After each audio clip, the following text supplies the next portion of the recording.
அன்பியும் YouTube இல்லந்தோறும் இறைசாட்சி உள்ளந்தோறும் மகிழ்ச்சி. திரவை பாவிகள் உட்பட எல்லாருக்குமானது.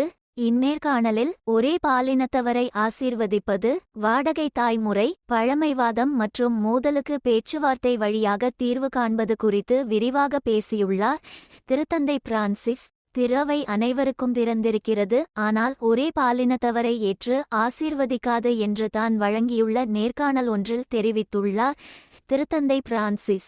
CBS ஈவ்னிங் நியூஸ் என்ற ஊடகத்தின் இயக்குனர் நோரா டொனால்ட் உடனான ஒரு நேர்காணலின் போது இவ்வாறு கூறிய திருத்தந்தை பிரான்சிஸ் அவர்கள், ஒரு திறந்த திரவை பற்றிய தனது பார்வை மற்றும் உள்ளடக்கிய கொள்கையை மீண்டும் அதில் வலியுறுத்தினார்.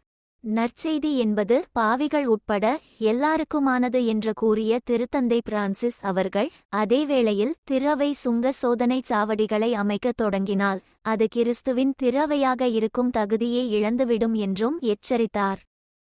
ஒரே பாலினத்தவருக்கு ஆசீர் ஃபர்டியூஷஸ் சப்ளக்கன்ஸ் என்ற திரவை கோட்பாட்டு அறிக்கையில் குறிப்பிடப்பட்டுள்ள ஒரே பாலினத்தவரை ஆசீர்வதிப்பது குறித்தும் தெளிவுபடுத்திய திருத்தந்தை, ஆசீர்வாதம் என்பது தனி நபர்களுக்கானது, அதனை ஒரே பாலினத்தவர் இணைந்து வாழ்வதற்கு வழங்க முடியாது, ஏனெனில் அது திரவை சட்டத்திற்கு எதிரானது என்றும் விளக்கினார்.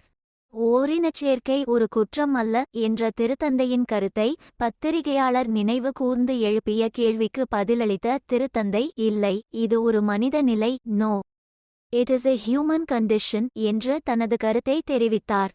வாடகை தாய்முறை சரகசி. இந்நேர்காணலில் வாடகை தாய்முறையை கண்டித்துள்ள திருத்தந்தை பிரான்ஸ் அவர்கள், இது ஒரு வணிகமாகிவிட்டது என்றும் இது மிகவும் மோசமானது மற்றும் எதிர்மறையானது என்றும் குறிப்பிட்டார்.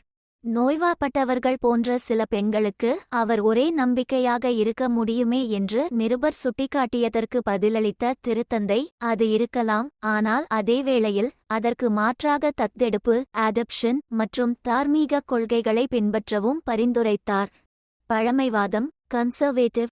அமெரிக்காவில் உள்ள சில பழமைவாத ஆயர்களின் விமர்சனம் குறித்த கேள்விக்கு பதிலளித்த திருத்தந்தை பிரான்சிஸ் அவர்கள், ஒரு பழமைவாதி என்பவர் எதையாவது பற்றி கொண்டு அதற்கு அப்பால் பார்க்க விரும்பாதவர் என்றும், இது ஒரு தற்கொலை மனப்பான்மை, ஏனென்றால் பாரம்பரியத்தை கணக்கில் எடுத்துக்கொள்வது மற்றும் கடந்த கால சூழ்நிலைகளை கருத்தில் கொள்வது ஒன்று, மற்றொன்று தன்னை ஒரு பிடிவாதமான பெட்டியில் அடைத்துக் கொள்வது என்றும் விளக்கியுள்ளார்.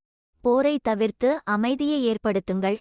காசா, உக்ரைன் உள்ளிட்ட நாடுகளில் நிகழ்ந்து வரும் போரால் துயருறும் குழந்தைகள் குறித்து இந்நேர்காணலில் பேசிய திருத்தந்தை, போரை முடிவுக்கு கொண்டு வருமாறு அந்நாடுகளின் தலைவர்களுக்கு வேண்டுகோள் விடுத்ததுடன் உரையாடலின் வழி அமைதியை ஏற்படுத்துமாறும் கேட்டுக்கொண்டார். புலம்பெயர்ந்தோரின் துயர்துடைப்போம். புலம்பெயர்ந்தோரின் துயரங்கள் குறித்து உரையாற்றிய திருத்தந்தை, போர்கள், அநீதிகள், குற்றங்கள் குறித்து பரவலாக காணப்படும் அலட்சியங்களை கண்டித்ததுடன் இதனை பிலாத்து கைகழுவிய நிகழ்வுடன் ஒப்பிட்டார். மேலும் இந்த மனித அவலங்களை பற்றி நாம் அலட்சியமாக இருக்க முடியாது என்றும், இந்த அன்பியம் யூடியூப் சேனலை நீங்கள் ஷேர் பண்ணுங்க, சப்ஸ்கிரைப் பண்ணுங்க, லைக் பண்ணுங்க. Wish you all the best.